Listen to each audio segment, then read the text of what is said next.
tayo, magtitinula tayo ng tinulang manok pero walang manok. Bakit? Ha? Kasi yung manok nakawala. So ang gagawin natin, magtitinula na lang tayo ng itlog ng manok. Ayun.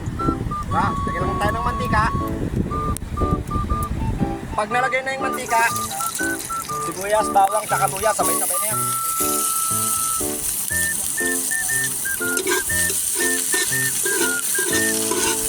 Ngayon lang kayo makakakita ng tinulang itlog dahil walang manok kasi butas yung kamay eh. Oscar eh. Ulam na, nawala pa. Huwag natin kalimutan lagyan ng sili. Lagyan na natin ng sili. Durugin lang natin yan para merong anghang. Oh. Lagay mo na, bira.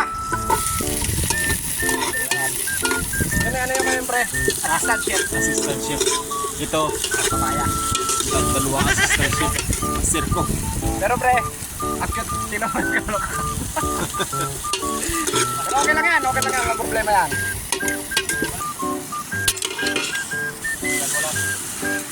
Konti lang muna, mamaya natin dadagdagan kapag malambot na. Siyempre, lagyan natin ng paminta. Pamienta.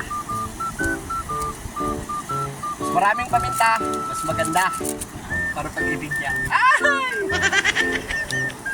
Itignan natin ang asin. So, nakadepende sa inyo kung ano, kung asin na marami. Basta, to taste na yan, bahala na kayo. Benchin, lagyan natin ng benchin. So, tantya-tantya na lang din. Lasa kayong manok, pre? Naman, may itlog eh. Nilagyan na natin ng talbos ng sili. Ayun sili oh. Hindi natin pinakita. Hindi natin dinamihan ng sabaw. Wala namang kwenta eh. Lang manok. Pero ang paraan nga, sabi ko nga, ito, itlog. Oh. Tinulang itlog. Ano na pre? Na? Hindi namin pinakadamihan ng sabaw. Yes. Ano tinulang? Tinulang itlog. Itlog. Yung manok nakalpas. Kala guys. Nasaan tinulang din? Tinulang. Itlog. Sige, isa tayo dyan. Ay, isa. Dahil po pong buntot. Kain guys, puro papaya lang. Sarap ng manok. Itlog na manok. Takot sa pogi yung manok. Kamay ko. Kain guys. Yung manok wala. Itlog lang. Puro papaya ang nangyari niyo. Dyan. Masarap. Puro walang manok. Yes, may itlog. Tinulang itlog nangyari. Sarap naman. Pero Nauna yung sabaw. ha? Bukas ang laman. Bukas na yung laman. Bukas na yung manok.